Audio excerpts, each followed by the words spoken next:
aí, galera, beleza? Como é que vocês estão, meus amigos? Hoje é quase um dossiê, porque ontem tivemos uma prova concreta que o assunto do momento ele veio para ficar, porque ele não se restringe ao Brasil. É uma questão que, no mínimo, envolve Brasil, Estados Unidos e as eleições. E eu tô falando, obviamente, de liberdade, censura, rede social, Elon Musk e outras coisas. Já quero abrir falando sobre isso, mostrar uma coisa para vocês, depois mostrar os nossos gloriosos parlamentares de esquerda que foram pedir ajuda de alguém pra lá de engraçado, para não falar suspeito. E depois vamos entrar numa questão que aconteceu no dia de ontem. Eu quero trazer algumas ponderações e repercussões, que é o Google falando aí sobre as eleições. Eles não vão fornecer um serviço porque eles não vão querer pagar para ver. Vai que eles ofereçam, vai ter a confusão, eles não consigam fazer o que querem, então me multa. Eles acham melhor abrir mão de um dinheiro do que contrair qualquer tipo de confusão, e envolve lá a resolução que vai estar valendo durante o período eleitoral. Quero também falar sobre um julgamento que pode derrubar o artigo 19 do Marco Civil. Depois, vamos falar do seu Dilma. Fake news, desinformação, tem um pouquinho disso também, mostrar o que a EBC andou fazendo e mostrar as novas contratações de peso. Rapaz, vou estar gastando dinheiro bom aí em comunicação, viu? E aí isso é uma nota muito interessante. Vocês vão entender rapidinho porque é interessante. Depois eu quero falar sobre a direita. Falar sobre Bolsonaro. Não tem como falar da direita sem Bolsonaro. Tem algumas coisas bem interessantes. Um texto falando que a direita veio para ficar. E isso levou a uma movimentação, A turma aí acabar por revelar alguns sentimentos. A turma do meio, do centro, numa live aí de estrelas que eu quero mostrar para vocês. Espero que dê tempo de falar sobre a turma da lacração. E no final tem umas coisas da esquerda, mas acho que não vai dar para comentar hoje. Vamos lá, vamos começar. Ontem eu fiquei bem feliz com os nossos parlamentares de direita, como vocês podem ver ali, tava vários deles unidos, falando aí várias coisas.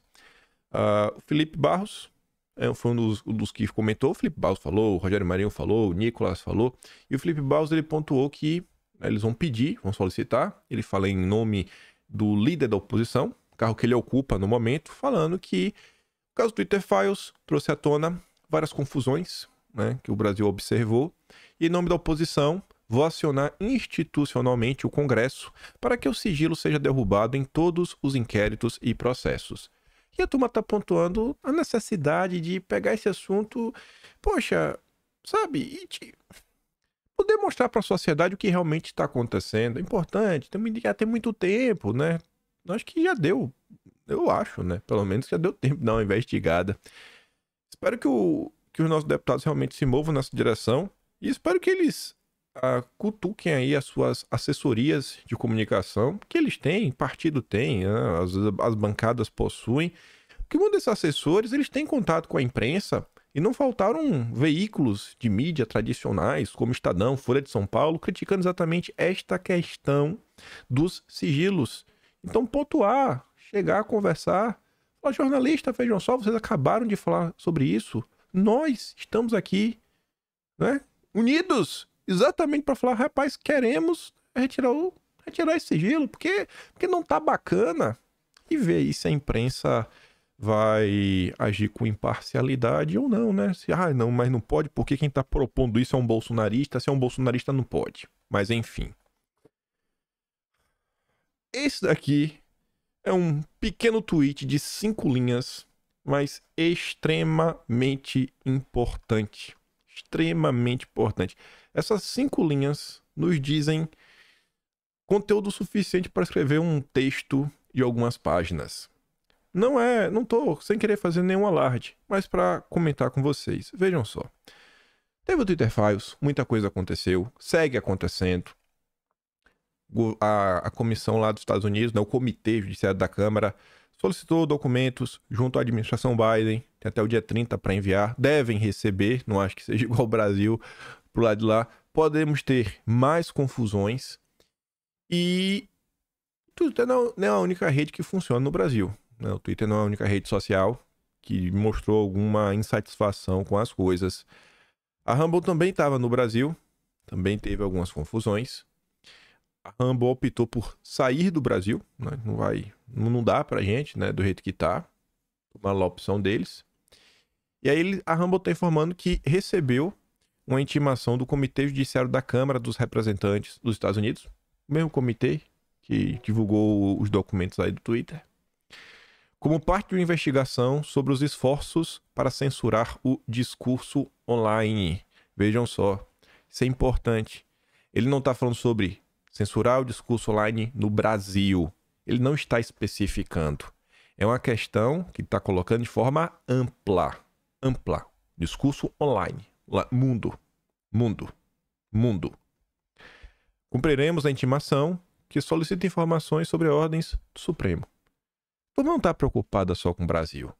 Assim que saiu o Twitter Files, alguns setores da imprensa, algumas pessoas até na direita, começam a se questionar, poxa, qual pode ser o interesse do Elon Musk em tudo isso? Se você olha em questão do próprio Twitter, você pode pensar que, sei lá... Vamos partir que o cara tem bom coração, né? Partindo que ele tem bom coração, porque é uma causa que ele defende. Tá, ok. Partindo que ele tem um coração bom, mas que ele também tem interesses secundários, ele quer mostrar que o Twitter é uma plataforma onde a liberdade de expressão prevalece, o que pode atrair para ele um novo tipo de público, pessoas que estão cansadas do que está acontecendo, então ele pode ter algum tipo de ganho. Ele pode ganhar mais com isso, mais usuários que assinam, né, o prêmio, etc. Aí mais tráfego significa normalmente mais publicidade, ele pode cobrar mais por publicidade, então ele vai ter algum tipo de ganho financeiro. Ele pode ter interesse em se fazer ainda mais conhecido no Brasil, quem sabe divulgar ainda, porque isso pode estar atrelado, inclusive a questão da Starlink, a internet dele, tá vendo no mundo inteiro. E a mensalidade, né? Pouquinho em pouquinho, a galinha enche o papo. Pouquinho aqui, pouquinho acolá, no final do mês dá um dinheirinho bom, né? Um dinheirinho bom que acho que pague muitos custos. Aí você vai um pouquinho mais, aí você sai de qualquer bom coração, você já começa a fazer alguns questionamentos mais conspiratórios. Aí você fala, não, às vezes Elon Musk ele tá atrás do lítio no Brasil, lítio para as baterias do carro dele. Pode ser, pode. Acho menos improvável, porque o Brasil não é um grande produtor de lítio. Produz 27 vezes menos do que, por exemplo, a Austrália, tem 5º lugar no mundo. Pode ser que tenha, pode ter algum tipo de interesse. Mas, se a gente olhar para toda a situação e vendo esse tweet, vendo o que está acontecendo, vendo quem está fazendo as solicitações, que a própria imprensa brasileira falou, olha, o deputado aí que gerencia esse comitê é um aliado de primeira hora do Donald Trump, candidato presidente dos Estados Unidos, agora contra o Biden. E algumas pessoas já estavam pontuando que o Musk estava fazendo diz mais sobre os Estados Unidos do que sobre o Brasil. E isso pode ter 2 pontos. Primeiro, a turma não tem muito interesse em resolver nada no Brasil, se realmente o interesse for os Estados Unidos, mas às vezes, né, 2 coelhos com a cajadada só. Mas ao mesmo passo, se essa situação visa combater a questão, como está ali, o discurso online como todo, de forma ampla, está vindo mais redes sociais, pode levar a crer o seguinte, olha, é isso daqui que Biden pode fazer caso ele seja reeleito. Ele tem um 2º mandato. E se seguir por essa linha, eles estão deixando claro que esta pauta, né, censura, remoção das liberdades, né, fim das liberdades, vai ficar sendo, né, repetida paulatinamente, sem parar, até o período das eleições lá dos Estados Unidos. Então não tem como esse assunto sair do Brasil, o que pode fazer com que nós tenhamos, né, mais desdobramentos sobre o Brasil, tudo que possa ser utilizado, né, para mostrar em relação ao que está acontecendo. E aí, na esteira desses acontecimentos, é uma coisa que eu não sei se os parlamentares de direita chegaram a comentar nas suas visitas internacionais. Eu nunca, sei lá, não vi até então nenhum discurso deles comentando sobre isso. A esquerda que adora apontar, né, e acusar os outros de sabotarem o Brasil, de estar contra o Brasil, etc, tudo mais, papapá, PBB, mostra toda a sua hipocrisia. Comitiva brasileira vai discutir ataques à democracia e embate com Musk no Congresso dos Estados Unidos. Do mesmo jeito que eles estão pegando a censura, pegar um balde de lixo e jogar no Biden, a esquerda brasileira quer ajudar para jogar um balde de lixo no Trump. E, obviamente, a turma de esquerda também quer uma ajudinha, né? Dá ajuda aí pra gente censurar no Brasil.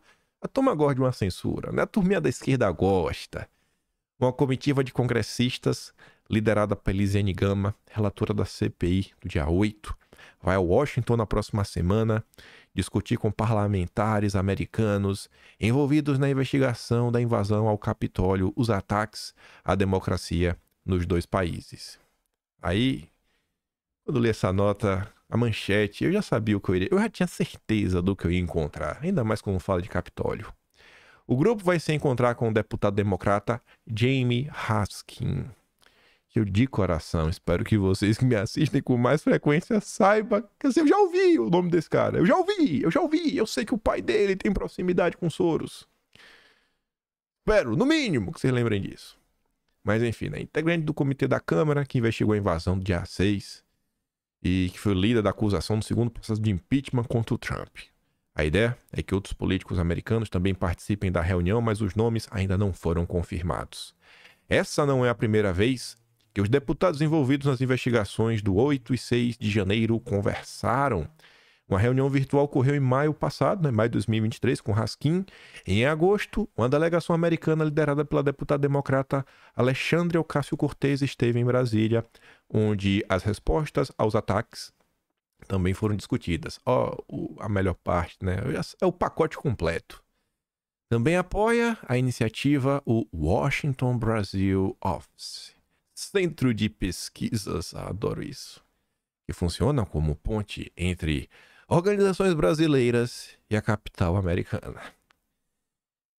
Esse vídeo aqui foi quase você, né? Porque se tivesse pegado o material de ontem com esse, aí dava pra fazer um vídeo só, a gente falar só sobre isso. Mas eu quero trazer um tiquinho do vídeo de ontem. Ontem tava comentando sobre aquela pesquisa, né, do NetLab, que mostrou que quase 36% dos perfis de esquerda que estavam atacando Elon Musk foram considerados robôs. Eu vou dar a notícia como eu quero, né? Porque a Globo só quer atribuir robôs à direita. Então eu vou pegar o estudo da parte que me interessa. Você é igual a Globo. É Globo. Aí olha ali, olha quem apoia o NetLab. O Washington Brasil Office, o mesmo. O mesmo. Que coincidência, né? Que coincidência. E ainda pegando o vídeo ontem, o que o Lula tava falando? E que eu mostrei uma nota de abril do ano passado do Político. Precisamos criar uma nova internacional comunista, né? Agora internacional democrática. Com Macron, com Pedro Sanches. Pior que a ideia do Lula já foi por água abaixo. Eu nem coloquei aqui no vídeo, mas o Pedro Sanches já tá até pensando em renunciar. Depois de um escândalo que envolve aí a sua senhora, apareceu nos noticiários. Mas nem vou trazer no vídeo hoje, né? O Lula vai ter que procurar mais alguém para formar essa aliança. Tem que ligar pro Biden e pedir mais opções lá na União Europeia. E ele comentando isso, será que essa viagem desses parlamentares já não acontece na esteira do que o Lula tá falando? Essa união da esquerda a favor da democracia? Você vê como as coisas, né, vão acontecendo de uma forma assim cadenciada que nós vemos que é uma coincidência. Não passa de uma coincidência, gente. Não tem nenhum tipo de plano, não tem nada acontecendo. É pura coincidência. Mas voltando para a matéria, dei zoom aqui no parágrafo. Para fazer o trabalho direito, que é que os jornalistas não conseguem fazer. Deixa eu até ver aqui o nome dos jornalistas. Uma só. Fernandinha. Você tem que fazer um trabalho melhor. Você tem que, Fernandinha, ler pelo menos o jornal que você trabalha. Pelo menos o jornal que você trabalha. Sabe, tem a responsabilidade, quando você é jornalista, para dar a informação boa para as pessoas. A Fernandinha falou, essa não é a primeira vez que eles conversaram. Eles conversaram em maio do ano passado, né, com James Raskin, e depois teve Alexandria Ocasio-Cortez. Mas não só foi em maio do ano passado. Não só foi em maio do ano passado. E aí eu fico perguntando se foi um lapso, né? A Fernandinha não não sabia, né? Teve um lapso assim de memória, ela não sabia, ou se ela omitiu de propósito. Porque vai que ela diga qual foi a outra vez que eles conversaram juntos. Aí a turma da direita começa a gritar e fala: olha, isso daqui faz parte do que o Financial Times divulgou das interferências no Brasil. Talvez seja por isso que ela não comentou sobre os outros encontros com o nosso glorioso Jaime Raskin. Mas vamos lembrar. Se a Folha de São Paulo não lembra, a gente lembra. Eu fui buscar no vídeo. Eu trouxe os prints da época. Se você for lá no Twitter, você vê, por exemplo, o Vili Migo não usa mais essa foto. Aí você pode ter mudado. Beleza, aí fica a critério. Pode olhar no episódio número 1000, cravado. Tá essa notícia lá. Entidades terão encontro com políticos dos Estados Unidos para tratar de risco de golpe no Brasil. Aí você pode falar, mas aí são as entidades, não são os políticos. Mas você pega a matéria para dar uma olhada, né, do que tá na Folha de São Paulo, parece que algumas entidades também vão participar. Aí fica meio assim, né? Tá beleza. Aí fica nesse meio tempo, né? Eu, se fosse fazer a matéria, eu estaria, olha, não é a primeira vez que a esquerda brasileira se encontra com Jaime Raskin. Ou então deixar bem claro que se trata dos políticos, da turma da Lisiane Gama. Aí tá ali, ó. Representantes de entidades civis brasileiras têm reuniões previstas com o senador Bernie Sanders e com o deputado Jaime Raskin. A própria Folha de São Paulo, né, como estou dizendo, 18 de julho de 2022, entidades terão encontro com parlamentares dos Estados Unidos para tratar de risco de golpe no Brasil. E essa matéria, ela tem um componente extra que eu não acho que vocês vão ter capacidade, porque nem eu teria, né? Mas como eu voltei no tempo para ver o que eu estava comentando na época, aí eu peguei, né, a dica. Mas a data dessa matéria é um ponto importante. Vocês lembram o que estava acontecendo em 18 de julho de 2022? Naquele período? Isso é importante. É difícil eu lembrar assim por data, né? Até por mês é difícil. Você pergunta assim, no ano, o que aconteceu em 2022 de importante? Aí beleza. Mas isso aqui não é à toa. Não é à toa. Aí falava assim, ó, o grupo tem reuniões previstas com Bernie Sanders e com Jaime Raskin, que integra a comissão especial que investigou a invasão ao Capitólio. Quem estava indo? Artigo 19, Conectas, Comissão Arnes, Greenpeace Brasil, a PIB, outras lá, CONAC, Geledes, assim como o evento que está a ocorrer nos próximos dias. A viagem está sendo organizada pelo Washington Brasil Office. De acordo com organizadores, tem como objetivo tratar das ameaças ao processo eleitoral brasileiro e pedir um posicionamento firme em relação ao respeito ao resultado da votação, seja quem for o vencedor. Tá bom. Tá bom. Aí na época que foi os prints, né? Membros, as organizações filiadas do Washington Brasil Office, né? E seus embaixadores. A gente comentou na época, no episódio 1000. Estamos hoje no 1643. Há 643 dias atrás, estávamos comentando sobre isso. Então, para quem assiste recorrentemente, tem uma memória boa, não está sendo pego de surpresa. Aí tá ali, né? Sul da Paz, uma galera do MST, MTST, artigo 19, já recebeu uns apoios aí da turma do Soros. Por isso eu grifei ali. Várias outras, né? Ó, o Douglas Belchior, rapaz. Rapaz, eu nem tinha visto. Tô vendo agora, rapaz. Olha só. Conteúdo extra. Isso aqui não estava previsto comentar. Sabe quem é o Douglas Belchior? É o cara da Uniafro. Aquela ONG que entrou com ação contra o Banco do Brasil, pedindo reparação pela questão da escravidão. E também a ONG que entrou com um pedido aí de 1 bilhão de multa, porque atacou a democracia brasileira contra o Twitter. Olha aí, ó. Rapaz, que engraçado, viu? Como eu dava até pra chamar de dossiê, mas vai ficar quase um dossiê o vídeo de hoje. É um dossiê. Mas só quem assistiu vai saber. Não vou botar no título, não. Aí tem outras pessoas, né? Bem conhecido, 342 Artes. Olha, rapaz, como envelheceu, minha Nossa Senhora, gente. A Decoté foi aquela que foi demitida, rapaz. Eu não olhei, eu copiei as coisas do vídeo, joguei aqui, eu falei, eu vou jogar. Na hora que vir a gente vai comentando. Eu nem vi isso aqui. Eu tô surpreso. De coração não tinha parado pra olhar. Só copiei e colei. A Decoté é aquela. Lá do jogo que a Aniele foi com as suas assessoras e ela falou lá da torcida de São Paulo, chamando de fascista. Olha ela! Olha a Decoté! Rapaz, que mundo pequeno, viu? Turma do Vladimir Herzog, etc. Ah, não. Lembrei. Lembrei porque eu grifei alguns nomes especiais. Né? Não é só pela... São nomes conhecidos. Essa aqui é uma matéria que vocês já devem ter visto tantas vezes essa matéria. Mas tantas vezes. Que eu falo, meu Deus, eu tô cansado. Que aquela... Aqui foi onde tudo começou. Este talvez foi o primeiro encontro da esquerda brasileira com os amigos do Biden para ajudar o amigo Lula. Na época que foi a turma do Comissão Arnes que revelou. Aí tava lá, né? O artigo 19, o Tazon, Vladimir Herzog, papapá, todo mundo mais. A Maria Hermínia Tavares, que é essa que tá aqui, ó. Essa senhora, escreve na Folha de São Paulo, direto, né? Isso aqui, beleza. E aí, o Cantalice, da Fundação Perseu Abramo do PT, também tava, né? O Cantalice do PT tava para alertar que o Lula, né? Tinha uma ameaça contra ele. Quantas vezes eu trouxe os prints dos vídeos antigos para vocês verem como as coisas acontecem no Brasil. E o que é que foi feito? Nada. Nem para falar assim, não, isso aqui foi denunciado. Denunciamos esses grupos. Não, nada aconteceu. Infelizmente nada aconteceu. Aqui é da época. Da época. Deputados dos Estados Unidos querem investigar se militares interferem nas eleições do Brasil. Você pode ver que a foto da Elisa até tá diferente hoje em dia. Até a foto da Miriam Leitão, né? Aqui tá com o rosto tampado. Deputado da CPI do Capitólio diz que está muito preocupado com ameaças de Bolsonaro à democracia. Você vê como é que funciona a criação dessa narrativa? Eles foram criando desde março de 2022, foi crescendo.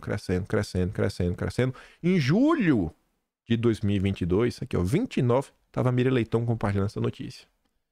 O que é que essa notícia falava? Em 2022... A declaração foi dada durante a audiência com membros de uma comitiva de 19 representantes de organizações da sociedade civil brasileira que estão em Washington em viagem organizada pelo Washington Brasil Office. O objetivo é alertar interlocutores americanos sobre as ameaças ao processo eleitoral no Brasil e pedir que, de forma uníssona, reconheçam o resultado do pleito brasileiro em outubro, seja quem for o vencedor, para evitar qualquer tentativa de golpe de Estado. Um dos próximos passos será justamente entender os laços internacionais da extrema-direita americana. Para Raskin, a América deve cumprir seu papel de apoio às instituições democráticas e eleições no mundo todo. Teu papel é interferir no mundo todo é pela democracia. A comitiva formada por organizações como Transparência Internacional, né, os amigos... Eu nunca vi o Deltan Dallagnol falar um ai da Transparência Internacional. Mas tá aí, né? Doido pra ser prefeito de Curitiba. O Brasil não aprende. Sério, vocês não aprendem. Não aprende. Deltan Dallagnol vai ser prefeito. A turma vai falar, meu Deus, Deltan, como é que você faz isso? Vamos ver. Uma vez Deltan Dallagnol eleito, vamos ver como é que vai ser. Se não vai chegar esse momento, eu falo, meu Deus, mas Deltan fez isso, não acredito. É quem tava lá também, até o grupo Prerrogativas. Até o grupo Prerrogativas tava nesse balaio. É incrível, incrível como as coisas vão acontecendo e vão se repetindo. Aí para falar para vocês sobre a nota, por que a data era importante, essas movimentações se deram, né? O que acontecia em 18 de julho? O que acontecia em 18 de julho? A Transparência Nacional enviou um ofício a diversos embaixadores com a checagem de fatos do que foi dito pelo presidente Jair Bolsonaro em reunião com diplomatas na segunda-feira, dia 18 de julho de 2022. Aqui o Deltan Dallagnol não apareceu para defender Bolsonaro, né? E desmentiu seus amigos da Transparência Internacional que sabotavam o Brasil. Depois ficou bem claro, né? Qual era o interesse real? Tudo tá acontecendo. É triste de ver, a gente vive o mesmo ciclo histórico. As coisas só repetem. Muda os atores, mas o processo é basicamente o mesmo. Tá aí, mais uma vez acontecendo diante dos olhos de vocês.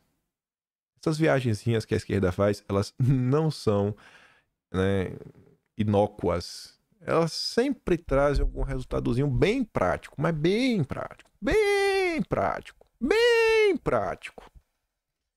Aprender ter esse senso de praticidade, colocar coisas em prática, não ficar só no discurso, na lacração, é muito importante, muito importante. Olha a quantidade de ONG. São as mesmas coisas. Será que... Volto a falar... Eu tenho certeza que vai ser... Quase certeza. Quase boto minha mão no fogo. Não, tem que aproveitar o momento e... Putz, eu não sei mais o que falar, sabe? Eu sei que tô repetitivo, gente, mas não muda as coisas. São os mesmos atores, as mesmas ONGs que seguem, né, recebendo apoio da turma do George Soros, Nação Ford, Oak Foundation, etc. Colocar um limite nessas doações internacionais, a esquerda inquisitória vai perder poder. Vai perder poder. Vai, acho que tá mais do que claro. Mas vamos continuar, que ontem teve uma notícia interessante e eu fiquei surpreso com a matéria que saiu na Globo. Surpreso positivamente. Porque, nossa, que bicho te mordeu. Mas não é essa aqui não. Não é essa não. Essa aqui é uma matéria bem factual lá do G1. Google proíbe publicidade política para as eleições municipais deste ano. O Google informou nesta quarta que a partir de maio vai proibir a veiculação de anúncios políticos para as eleições municipais deste ano. A decisão foi tomada devido à resolução, né, do TSE sobre publicidade de candidatos e partidos, considerada muito abrangente pela empresa. Na avaliação do Google, há uma certa dificuldade técnica para cumprir o que a resolução do TSE, publicada em fevereiro deste ano, determina sobre a obrigação de plataformas que realizam o impulsionamento de conteúdo eleitoral. A resolução prevê, entre outros pontos, que a empresa deve oferecer esse tipo de serviço. Manter repositório que permita acompanhar em tempo real informações de anúncios, como conteúdo, valor pago, anunciante, público-alvo do anúncio, disponibilizar ferramenta de pesquisas para consulta de anúncios por palavra-chave, termos de interesse, nomes de anunciantes, além de coletar dados sobre os anúncios de forma automatizada, por meio de interface dedicada, também conhecida como API. Eu acho que também tem um ponto da questão da moderação. É difícil a rede social falar, isso aqui não pode, tem que tirar. E se o negócio não tinha que tirar, tinha que ficar? E se eles errarem na moderação? Eles podem ser processados por isso. Então ele falou, vai dar tanta dor de cabeça. Nós não temos expertise nisso, do que pode... No Brasil, saber o que pode e o que não pode, eu acho que é até fácil. Tudo... Assim, ó, você vê. O Lula ia gostar? O Lula ia ficar feliz? Sim, então pode. E tudo que o Lula fica contra discurso de ódio. Eu, se fosse dono da empresa, tivesse querendo dar aquela boletada, eu faria isso. Esse seria o meu critério. O que agrada o Lula, eu deixo. O que desagrada o Lula, eu removo. Eu ficaria rico. Eu não sou dono de nenhuma empresa, né? A avaliação, né, é que a definição do TSE sobre conteúdo político é muito ampla e que o cumprimento dessa determinação seria praticamente inviável, podendo resultar em multas para a empresa. A companhia vai manter no ar os serviços de anúncios eleitorais que foram vinculados em seus serviços, mas devido à proibição para esse tipo de conteúdo, a ferramenta deixará de ser atualizada. Aí vejam só.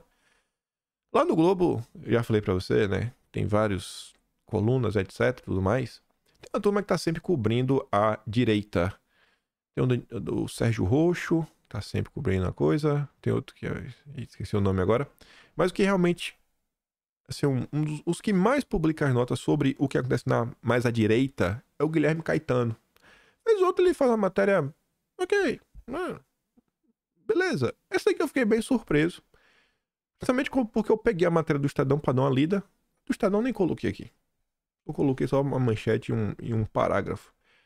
Porque ele falou com especialistas e, sei lá, 90% dos especialistas que ele falou mostram aí problemas sérios dessa situação aí da proibição do Google. Você vê, ó, a decisão do Google de proibir anúncios políticos terá impacto incerto nas eleições, dizem especialistas. Achei a manchete honesta pro que tá no corpo do texto. A decisão do Google de proibir veiculação de propaganda política no Brasil em sua plataforma de anúncios, que começa a valer a partir de maio, expõe a indisposição de plataformas digitais com a moderação de conteúdo, mas a incerteza sobre o impacto disso no mercado de anúncios eleitorais no país. A avaliação de especialistas consultados pelo Globo. Para Bruna Santos, gerente de campanhas globais da Digital Action e integrante da Coalizão Direitos na Rede, O gesto do Google aponta para uma incapacidade do setor de plataformas digitais de promover, aspas, uma espécie de compliance, não só com a norma do TSE, mas com o que elas prometem. O que está sendo pedido é bem complicado, bem complicado. Vou ler o que ela disse primeiro.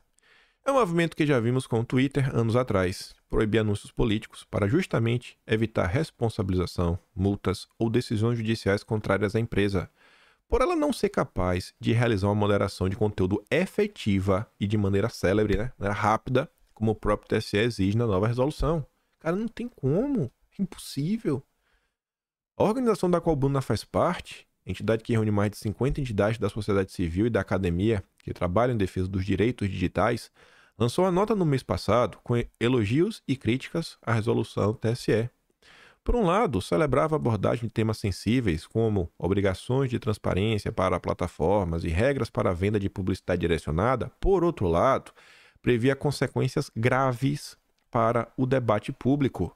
A nota mirava o artigo 9-E da resolução, segundo o qual as plataformas serão solidariamente responsáveis, civil e administrativamente, quando não promoverem a indisponibilização imediata de conteúdos e contas durante o período eleitoral, em alguns casos. Para a coalizão Direitos na Rede, o trecho vai contra a legislação eleitoral e o Marco Civil da Internet, que prevê que os provedores somente serão responsabilizados civilmente por conteúdos gerados por usuários nos casos em que descumprirem ordem judicial específica de remoção.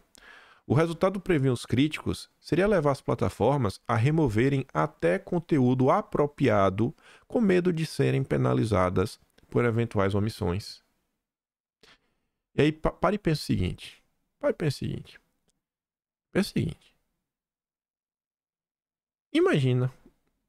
Eu vou pegar um exemplo, o mais absurdo de todos, para ficar mais fácil de entender.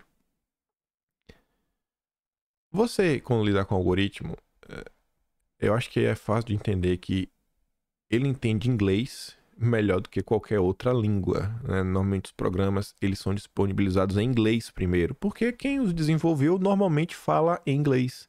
Os materiais, as pesquisas, os papers, os artigos que são publicados, sua grande parte são em inglês. Outras línguas, às vezes, não entendem tão bem. Como é que você consegue monitorar diversas coisas que estão acontecendo? Diversas. Tem muita coisa acontecendo o tempo todo. Você às vezes não tem equipe, você não tem a capacidade humana. Muitas vezes tem que ser via algoritmo. Só que às vezes o algoritmo não tem essa capacidade. Aí vamos pegar um idioma que, pelo menos as empresas ocidentais, não devem ter tanto material. O mandarim. Se o cara escrever uma coisa em mandarim, o cara postou um vídeo em mandarim, sabe? Um vídeo que você vê claramente que tá, mas o cara botou em mandarim. Só pra dar sabe? Uma maquiada.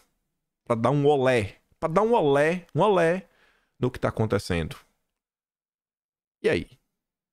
Se essa postagem não for denunciada e a denúncia chegar, o cara não vai ver. Aí se essa postagem começar a ganhar corpo, e só depois que ganhar corpo, né, a rede social meio que presta... A rede social nem presta atenção, porque quem prestou atenção primeiro foi a justiça. A rede social vai ser punida? Então, eu acho que às vezes falta uma vontade de tentar pensar nas dificuldades técnicas, tentar entender um pouco o que passa na cabeça das empresas. Gente, eu não acredito, assim, que, sei lá, tirando o Janones, porque ele confessa com todas as letras, eu acho que a maior parte das pessoas, elas não são favoráveis a mentir em prol de ganhos políticos. A imprensa adora falar isso sobre Bolsonaro, direita, mas eu acho que as pessoas, elas não são a favor da mentira. Então, muitas vezes, quando se deixa de fazer algo, às vezes não é por má vontade, é simplesmente porque tecnicamente não tem como. Até o presente momento, a gente ainda não tem uma tecnologia capaz de lidar com todos esses desafios. Ele vai fazer o quê? Voltar para a Idade da Pedra? Será que o ser humano, em 2024, já não tem capacidade de começar a tomar decisões por si? Vamos começar a tomar decisão por si e deixar, sabe? Pô, o cara tem que amadurecer. Tem que amadurecer, meu filho. Começar a entender o que é verdade, o que é mentira, não cair coisa, né? Clickbait. Não tem um monte de proibição, um monte de coisa contra, sei lá, determinado tipo de crime. O pessoal não continua, não tem antivírus, não tem, o pessoal não sai caindo em golpes. E novos golpes são feitos. E grande parte disso, para você evitar, depende também do operador, né? Do celular, do computador. Então, assim, a população também tem que ter a sua parcela de responsabilidade. Você não pode falar que a empresa tem que fazer tudo.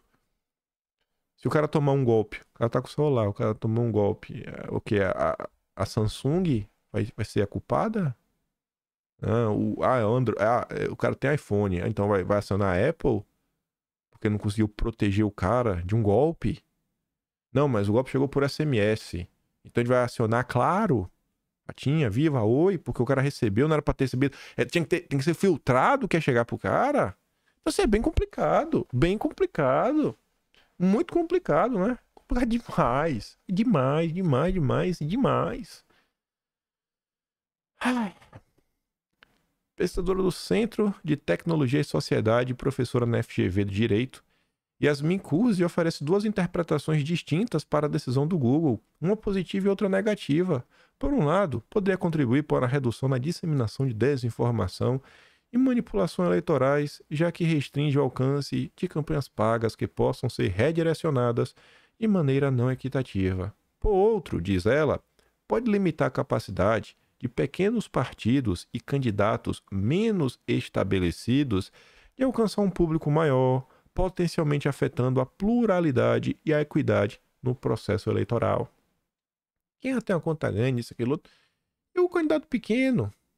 Quem vai sair na pé é o candidato pequeno. O cara que já é político, que já tem a máquina, que nem depende da rede social, ele tá nem aí pra isso que tá acontecendo. Eu peço tanto, Deus, toque o coração dos homens que têm a caneta nesse país. Toque no coração. Faça eles entenderem que as pessoas, sabe, não estão de má vontade. Não estão de safadeza. Às vezes são impossibilidades reais. Caio Machado, olha só. O cara que é o diretor executivo da ONG do Felipe Neto. Olha, ó, diretor executivo do Instituto do Felipe Neto. Diz que a definição proposta pelo TSE de conteúdo político eleitoral é muito ampla. Até o cara da ONG do Felipe Neto está dizendo isso. Como qualquer comentário sobre política poderá ser incluso nessa categoria, afirma ele, o Google teria de incluí-los em um banco de dados enorme. Para ele, a opção da empresa, assim como o Instagram não aceita, né, coisa, mas o que está em jogo é a questão de responsabilidade. Em vez do Google tentar separar o joio do trigo e cumprir as regras, pensando nos candidatos das 5.000 cidades, imagine o trabalho, e assim correr riscos enormes por cada erro nesse processo. A empresa preferiu não ter o desgaste, prejuízo financeiro do trabalho. Cara, não dá, me perdoa. Queria ganhar esse dinheiro, né? Acho que toda empresa quer ganhar. Não dá. Quem diz isso é o cara da ONG do Felipe Neto. Dá pra começar, né? Dá pra gente comentar sobre todos os assuntos, usando até a ONG do Felipe Neto para explicar o que tá acontecendo. Não precisa de mentira, desinformação. Aí o Estadão comenta, né? Veto do Google, anúncios políticos, pode criar monopólio para as redes sociais, dizem especialistas. Como assim? A priori o Facebook vai fazer. Mas só vai ter meio que Facebook, né? Que é a mesma coisa do Instagram e o Twitter. Ele nem sabe, né? Mas vai ter um monopólio. E a gente sabe, enfim, né? A sessão divide opiniões de especialistas que analisam que os candidatos vão perder importantes ferramentas para divulgar as campanhas. Mas a matéria do Estadão é muito mais branda e fala com muito menos gente que a matéria do Globo. Na esteira disso, o ministro Luiz Felipe Salomão defende que plataformas façam moderação de conteúdo. Muito cômodo deixar para o judiciário. Mas acho que o problema não é esse, ministro. Eu não acho que seja a má vontade das plataformas. Eu acho que as plataformas, elas possuem um medo real e talvez uma falta de capacidade de encontrar pessoas. Porque no final do dia a gente vai depender do ser humano. Alguém que vai apertar o botão e falar, poxa, remover esse conteúdo ou não remover. E muitas vezes a plataforma, ela pode não conseguir achar no mercado essas pessoas, ou talvez a plataforma pode ter o problema que o seu funcionário faz isso na maldade. Então ela pode ter um prejuízo muito grande. E já imagina, até a plataforma provar que ela não... Aí vai falar, mas a plataforma tinha responsabilidade sobre seu funcionário. Aí, às vezes ela silencia alguém, ela é processada por isso. Então eu não acho que as plataformas elas não querem ajudar.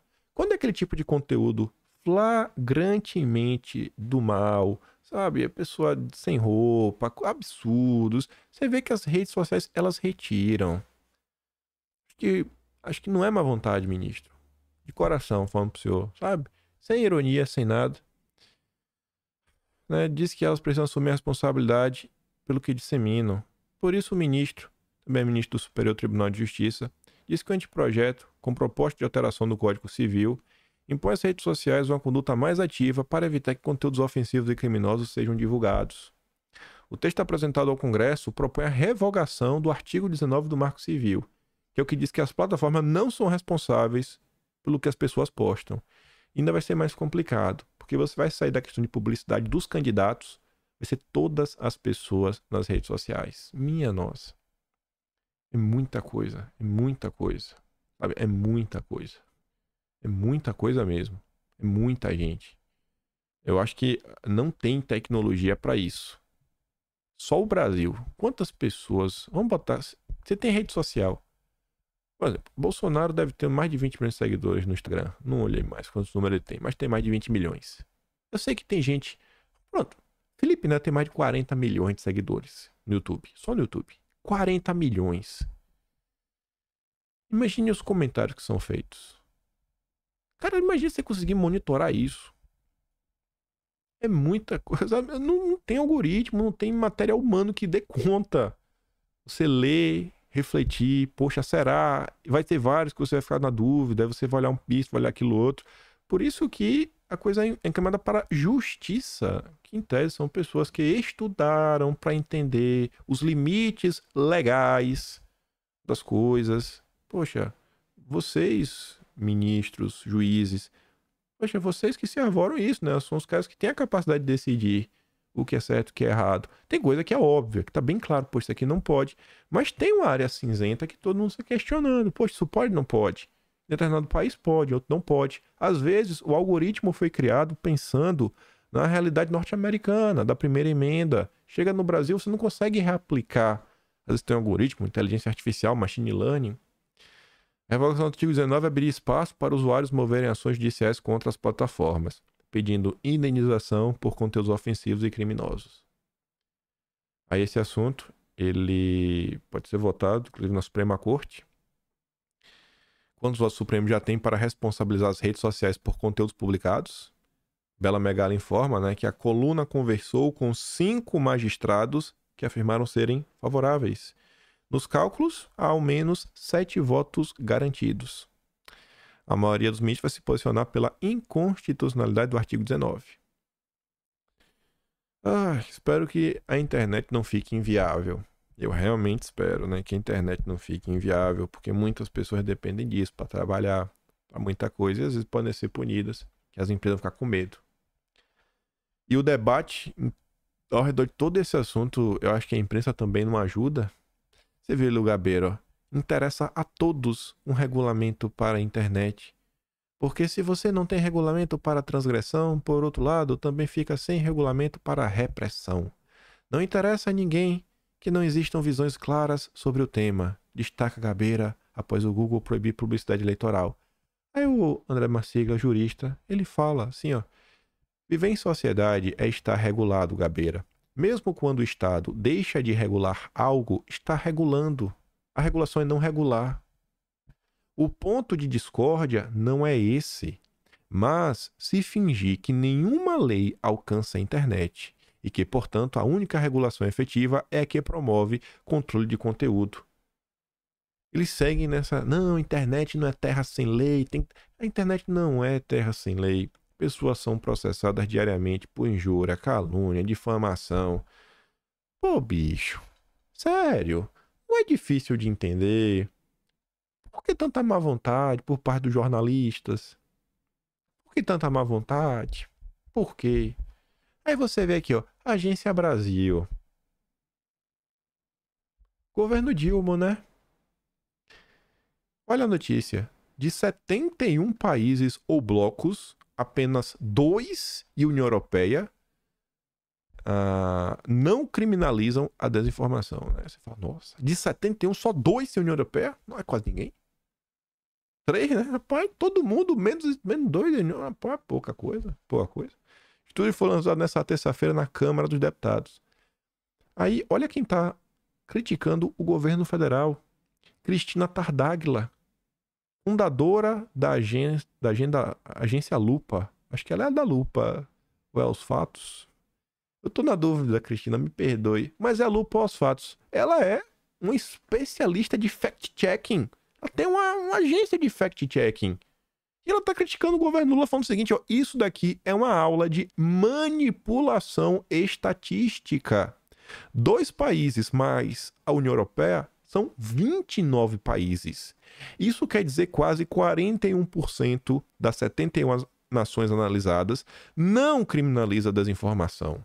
Ter opinião sobre regulação é livre, mas distorcer dados é feio. É complicado, bicho. É muita má vontade, mas você olha às vezes para a esquerda e fala, rapaz, acho que a esquerda é de maldade. Não é de má vontade, é de maldade. Aí você vê. Folha reforça combate à desinformação com o projeto Checamos.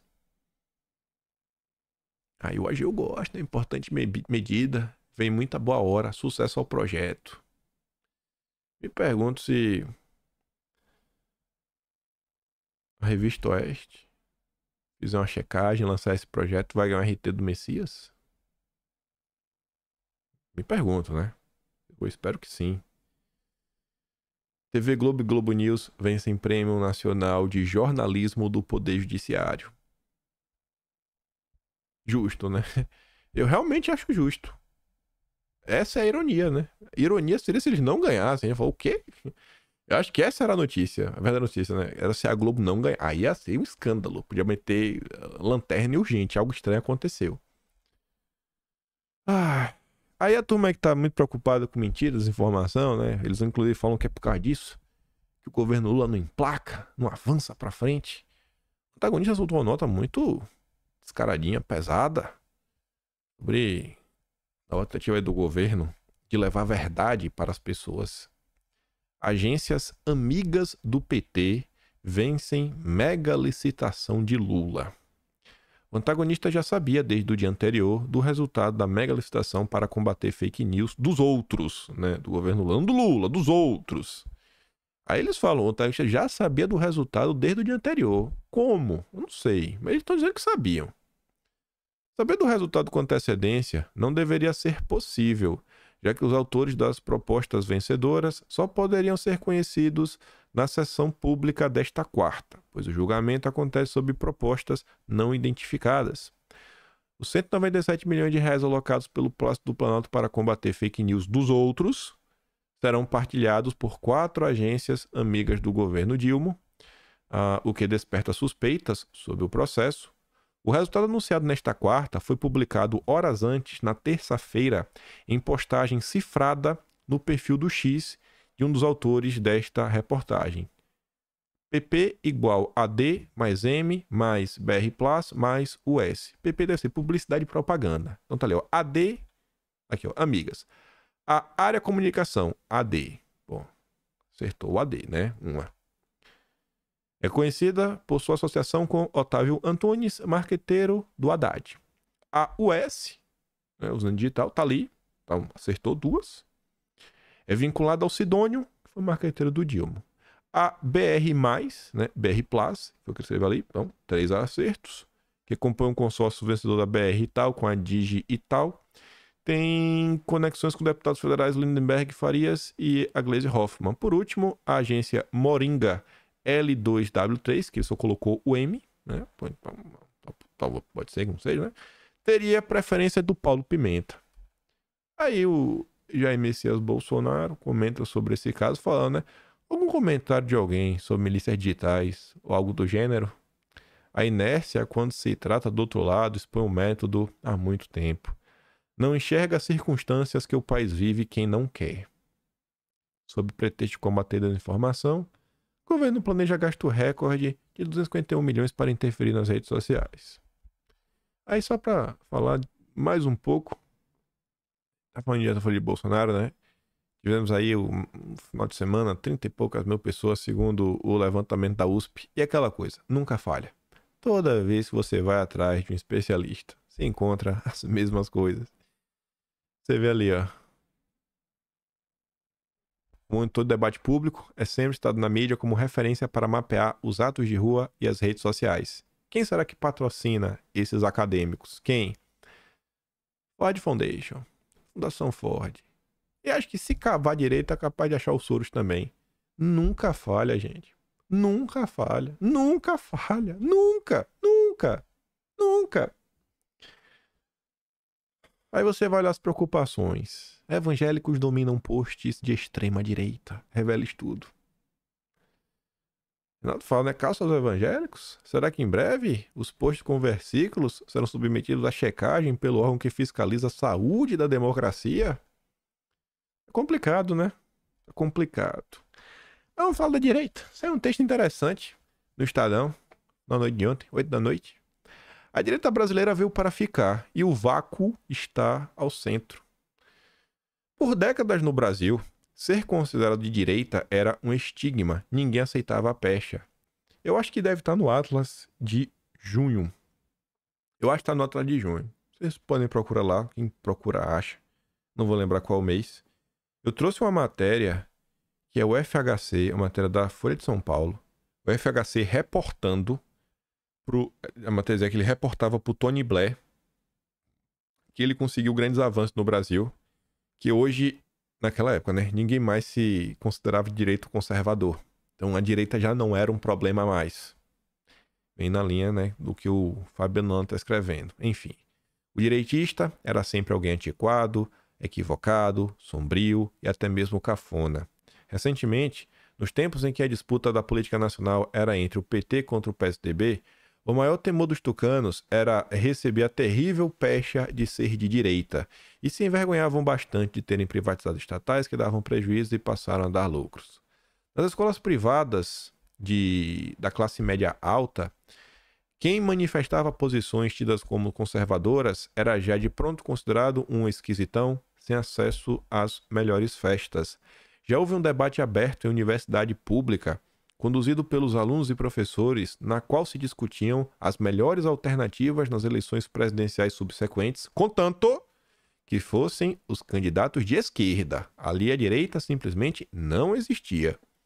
Ao mesmo tempo, ainda nos anos 90, um ainda menosprezado, autodenominado filósofo, o ex-marxista Olavo de Carvalho, tentava divulgar a seguinte tese: boa parte do brasileiro comum, longe das universidades e das redações de jornais, era um conservador nato, ou mesmo um reacionário.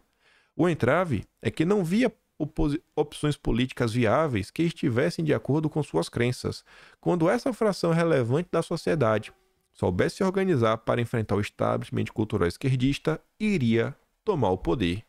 Por razões que ainda precisamos nos debruçar muito para entender melhor, a profecia se realizou quase 2 décadas depois com Jair Messias Bolsonaro, que conseguiu, né, emplacar, agrupar em torno de si os valores básicos que o brasileiro defende, que não é muita coisa, mas que a imprensa repudia a todo custo. Após 4 anos de vertigem para tanta gente, o ex-presidente não foi reeleito, Lula voltou ao poder. Isso poderia significar que poderíamos enterrar a direita por debaixo do tapete e voltar a imaginar novas disputas entre a esquerda e a centro-esquerda pelo comando federal? Isso talvez nunca mais ocorra.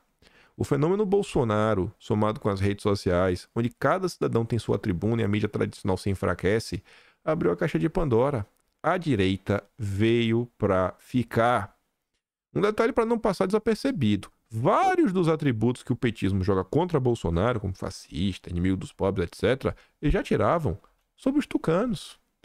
De qualquer maneira, os números do IPEC divulgado esta semana confirmam essa tese, que já foi solitariamente olavista.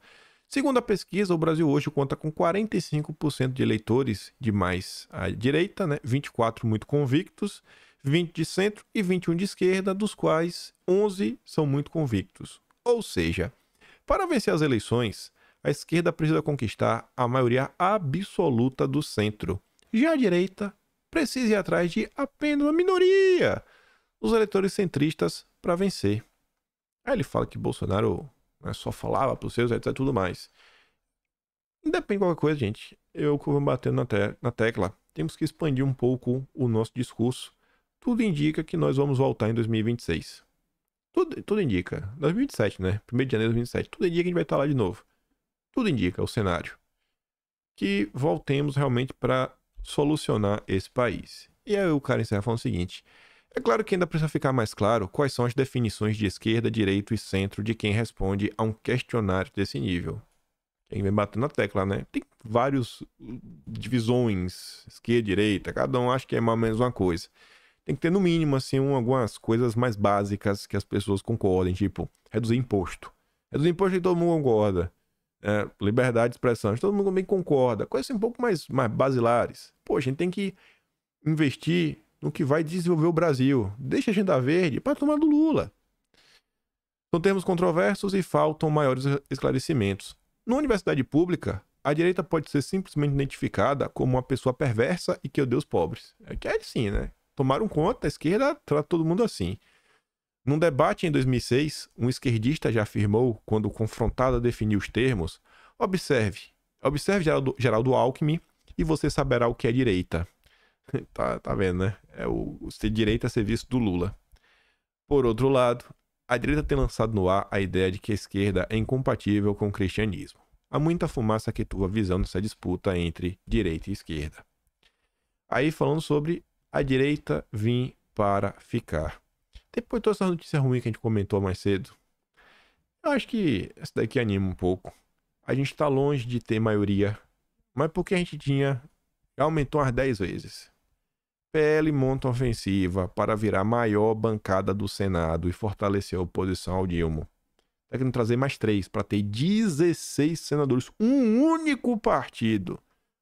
Isso é muita gente. Os 3 senadores que estão na mira são Márcio Bittar, Alan Rick e Cleitinho. E quem? O ex-presidente Jair Bolsonaro vai ajudar no esforço de convencimento. Sempre ele, né, velho? É difícil. Toda vez que você... Tá lá o homem. Tá lá o homem. Tá lá o homem. Trabalhando. Olha lá o homem trabalhando. Lançamento da pré-candidatura do Bruno Engler. Olha o Cleitinho. O Cleitinho devia mudar, viu, Cleitinho? Tá ali o Nicolas, né? O também tá lá.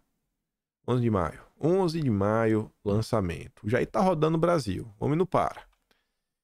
E aí, quando ele fala, né, que o vácuo está no centro, eu nem coloquei aqui uma notícia, mas se vocês forem na coluna do Lauro Jardim, né, quem cobre mercado financeiro, vocês vão ver, o Armínio Fraga tornou sócio de um canal. Será que esse canal? Não sei. Vai lá dar uma olhada. Vai lá dar uma olhada. Qual canal que ele se tornou sócio?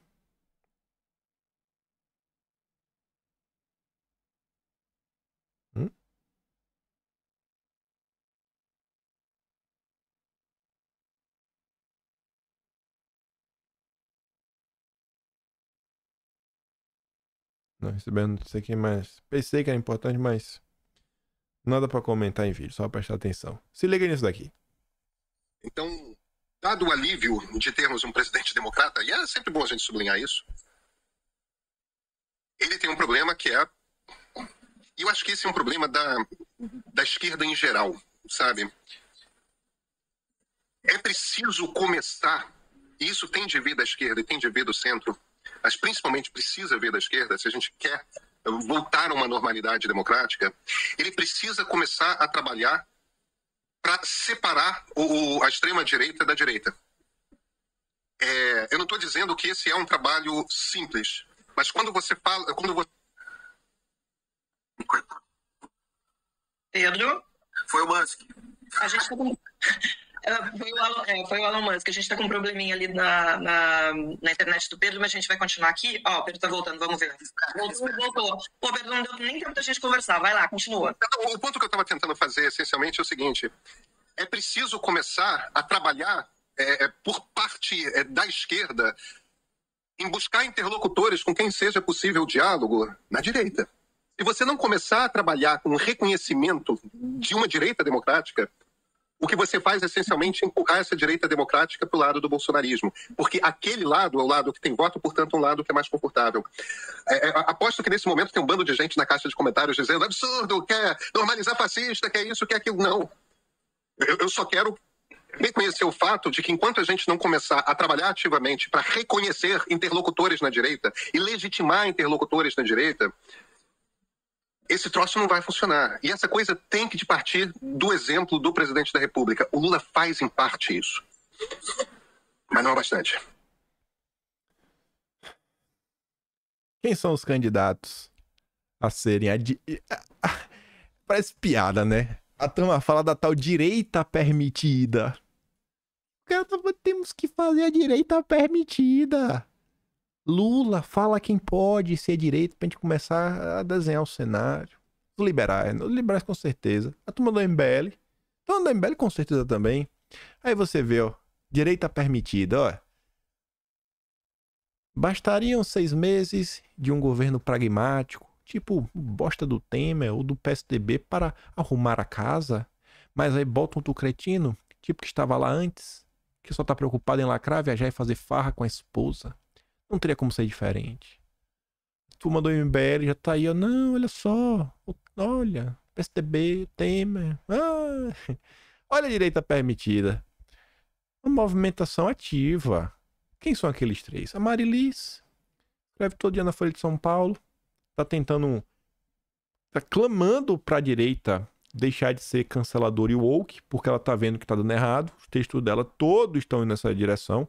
Ela escreveu ontem sobre a Ludmilla, que está sendo cancelada pela esquerda. Uma cantora de esquerda, lulista, fez o L. O Christian Lynch, que é o criador do termo judiciarismo de coalizão, que acha sensacional tudo que está sendo feito aí para perseguir Bolsonaro e seus apoiadores. Tem muita voz aí. Foi um dos que começou lá com a turma do Alberto Cantalice, a narrativa da internacional de extrema-direita, que está atuando no caso da coisa. Cientista político, tá em todos aí, personagem icônico na esquerda, e o Pedro Doria, né, que escreve em vários jornais, também no Globo. Tô dando aí o caminho, vamos fazer assim, vamos criar, o cara tá literalmente falando, vamos criar o novo Teatro das Tesouras. Em breve, guardem esse vídeo na mente, guardem, porque eu vou lembrar dele. Em breve nós veremos surgir os primeiros membros da direita democrática. Vocês vão ver. É capaz de a gente se assustar. Aí, pegando aqui nos nossos finalmente, que não vai dar tempo de falar mais nada. Ainda sobre a questão da pista do IPEC, né? O IPEC foi uma pesquisa, 11% de esquerda, 24% de direita, tudo mais. Aí um cara que não se classifica como direita, que é o Rafael Machado, escreve o seguinte, ó. Vou dar uma opinião dissonante. Não é que a quantidade de pessoas de direita está aumentando muito, mas que crenças normais e sadias estão sendo empurradas na taxonomia cada vez mais à direita. Achar que gênero tem base biológica é, por exemplo, ser de direita. Se você acha que a biologia impõe você de direita, é o que se tornou as coisas hoje. Então, assim, a turma, eles acham que vão conseguir resolver a situação com a direita permitida. Eu acho que vai dar ainda mais errado. Mas deixa lá. Deixa eles tentarem. Eu sinto que existe uma má vontade para realmente tentar entender o que se passa no Brasil. Eles querem a todo custo criminalizar um movimento, né? É um negócio absurdo. Vou mandar esse vídeo lá no Telegram. Vocês podem mandar para outras pessoas que vocês conhecem, alertar, né? Sobre a criação da direita permitida. Está sendo aí moldada. E reflitam sobre o início. Vejam como a esquerda sempre trabalha, sempre bem propositiva, bem pragmática. Espero que os nossos deputados sigam nessa linha crescente. Estão melhorando. Amanhã a gente comenta sobre mais coisas. Se gosta do meu trabalho, quiser ajudar um tiquinho mais, pode assinar mesmo canal. Tem um botão de valeu. Tem um peito também na descrição. O link do Telegram também sempre fica na descrição. E o Atlas Brasileiro, né? kimpaim.com.br, onde registramos todas essas histórias. Fico por aqui, compartilha, volta amanhã. Aquele grande beijo, abraço, tamo juntos. Valeu, meus amigos. Fui!